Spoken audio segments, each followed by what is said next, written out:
Thanks for returning to my travel blog. Today we're exploring one of the most beautiful beaches in the world. Get ready to soak up the beauty and feel the wanderlust.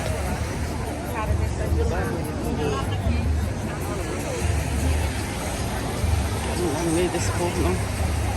Tem muita gente. Caralho. Lá tem que passar.